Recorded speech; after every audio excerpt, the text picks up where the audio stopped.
కబ్బిలంతో సందేశం గుళ్లకు పంపిన జాషువ పాలపల్లి గాంధీజం పలకించిన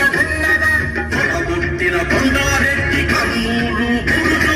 అలనాడు గొప్పిలి పౌరుషాల వివేక విజయ నగర రెడ్డి రాజ పొర్వేళ్ల పోరాట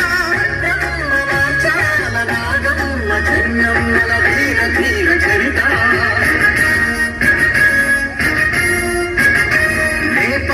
కొండపల్లి కలంకారి